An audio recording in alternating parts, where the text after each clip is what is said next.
Hi everybody, welcome to week 4. We hope that you're excited, that you're feeling great, that you're making some improvements, you're enjoying yourself. Today we're going to give you a few tips about how to eat healthy. We're going to show you how to maybe walk and navigate through a grocery store. And we're going to give you some tips on how to pick out some healthy food items for yourself so that you can continue to make progress.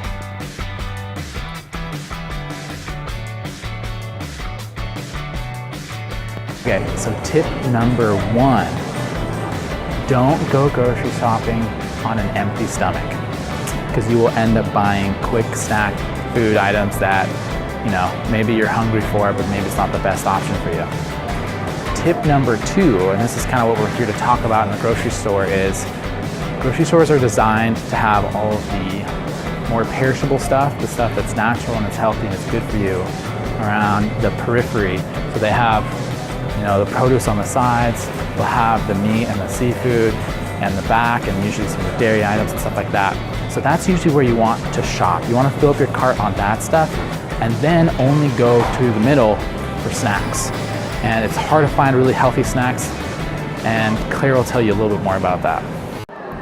So, we're at the center of the store right now. We are around all of these snacks, which is probably where kids run to first when they come to the grocery store with mom and dad. Now this area in particular is a pretty popular aisle. It's got the cookies, the bars, and cereal. And usually when you go through this aisle, it's hard to resist all the items, especially because a lot of them advertise themselves as being healthy.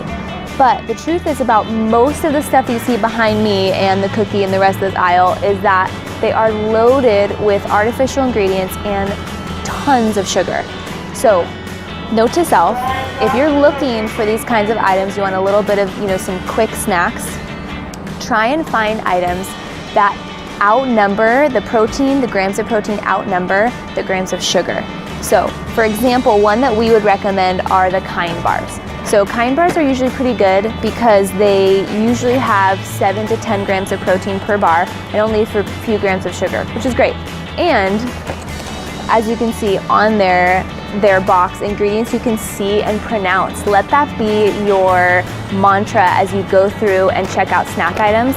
If you look at the ingredients and you can't pronounce or know or recognize what the ingredients are, just gotta put it away. Hey everybody, so right now we're going to tell you a little trick that we use in the grocery store or when you're at the farmer's market, that there's these codes called the price lookup code, the PLU, and it's on all of your produce.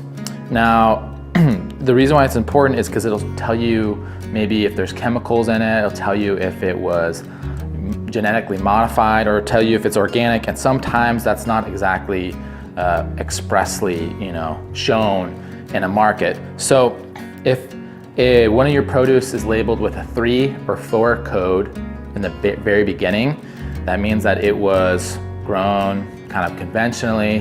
They probably use pesticides, and we won't really worry about pesticides, especially if it's something with like a peel, and then it's a little bit more protected from the pesticides. Now anytime it begins with an 8 code, it means it's genetically modified. Now I know that they're probably going to use this for different things at different points, but right now that's what it means. So if you see an 8 code, it's genetically modified, and that's what we want to avoid.